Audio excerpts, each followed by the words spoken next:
Good morning বন্ধুরা। সকাল এখন 7টা বাজে, রেডি হয়ে চলে এসেছি সমুদ্রের পাড়ে। আর সকালের সমুদ্র দেখতে খুবই ভালো লাগে। আমি একটা বড় পাথরের উপর বসে ফটো তুলছিলাম আর আমার খুব ভয় করছিল পিছন থেকে যদি বড় ঢেউ এসে আমাকে ভিজিয়ে দেয়। তারপরে বরমশাইকে বললাম, চলো তুমি হাঁটতে পারো না, আমার হাত ধরো, আমি একটু হাঁটা শেখাই তোমাকে সমুদ্রের পাড় দিয়ে।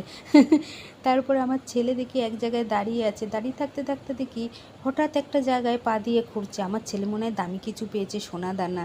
না না বন্ধুরা, ও একটা ছোট্ট কাঁকড়া দেখেছে, ওই কাঁকড়াটাকেই পা দিয়ে খুঁড়ে খুঁড়ে তুলছে। হাত দিতে ভয় পাচ্ছে, ও ভাবছে যদি হাতে কামড়িয়ে নেয়। আর এই গাড়িটাকে দেখুন একা একাই চলতে শুরু করে দিয়েছে, এটা দেখে তো আমি অবাক হয়ে গেলাম। সমুদ্র ঘোরা হয়ে গেছে, এখন সোজা আমরা চলে এসেছি হোটেলে। আর আমাদের হোটেলটা খুব সুন্দর আর পরিষ্কার পরিচ্ছন্ন, আর প্রচুর পরিমাণে গাছ লাগানো, প্রচুর ফুলের গাছ ফলের গাছ লাগানো।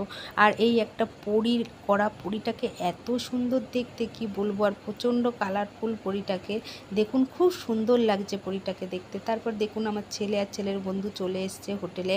আর এই গাছগুলো এত সুন্দর ফুল হয়ে রয়েছে কি বলবো, আমার এই গাছগুলো খুব ভালো লাগছে। যখনই আমি হোটেলে আসছি এই গাছগুলোর কাছে দাঁড়িয়ে পড়ছি, ফটো তুলছি, ভিডিও করছি, আমার খুব ভালো লাগছে। তারপরে চলে এসেছি সুইমিং পুলে। আর এই দেখুন সুইমিং পুলের জলটা এত ভালো লাগছে কি বলবো, আপনাদেরকে একটু সুইমিং পুলটা ঘুরিয়ে দেখাই। সুইমিং পুলটা বেশি বড় না কিন্তু খুবই সুন্দর।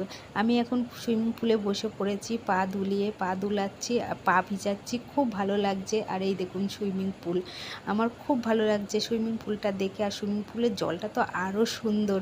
আমি বারবার খালি সুইমিং পুলের হাত দিচ্ছি, পা ধুচ্ছি, আমার খুব আনন্দ হচ্ছে, মানে কি বলবো, প্রচুর আনন্দ হচ্ছে। আর অনেক দিন পরে ঘুরতে এসেছি বলে আরও বেশি আনন্দ হচ্ছে। আমার চ্যানেলটিকে ভালো লাগলে প্লিজ লাইক কমেন্ট সাবস্ক্রাইব